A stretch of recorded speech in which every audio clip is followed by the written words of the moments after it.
বন্ধন থেকে এসে রান্নাঘরে চলে এসেছি। তো আজকে তো সোমবার, নিরামিষ। কি রান্না করব সেটাই ভাবছি। কিছু তো খেতেও ইচ্ছে হচ্ছে না, আর কিছু কাজও করতে ইচ্ছে হচ্ছে না। আর গলা তো তোমরা শুনতেই পাচ্ছ, গলা যেন ফাটা বাস হয়ে গেছে। সত্যি বলতে নিজের গলা নিজেরই বিশ্বাস হচ্ছে না, আমার গলার আওয়াজটা এরকম হয়ে গেছে। তো এবার রান্নাঘরে এসেছি, একটু চা খাবো। চা খেয়ে তারপরে রান্না করব। ওই মুগ ডাল নিয়ে এসেছি, মুগ ডাল করব, পাঁপড় ভাজা, সয়াবিনের তরকারি, আর আছে মিষ্টি কুমড়ো টুমড়ো আছে। দেখি কি করা যায়। নিরামিষে তো বেশি কিছু খেতেও ভালো লাগে না, আর বর্মশায় তো নিরামিষ পছন্দই নয়। ভাবছি একটু লাস্টের দিকে বড়া ভাজা করব, একটু আতপ চালের। যাই করি তোমাদেরকে দেখাবো। তো চলো একটু চা খাই। আর আজকের আকাশটা কেমন জানো তো বন্ধুরা, কখনো বৃষ্টি কখনো রোদ, এরকম আকাশ। চলো একটু আকাশটাও দেখাই।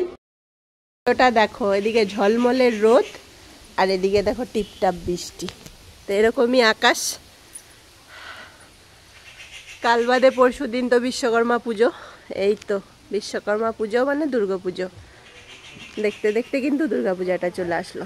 তো সবাইকে শুভ সকালের শুভেচ্ছা। এখনো দুপুর হয়নি, সকালই আছে, কিন্তু আকাশটা ঝলমলে রোদ উঠতে কি সুন্দর লাগছে। তো নতুন একটা সকালের শুভেচ্ছা জানাচ্ছি। আর গলার আওয়াজটা একটু সহ্য করো, কিছু করার নেই, এরকম হয়ে গেছে, কি করব।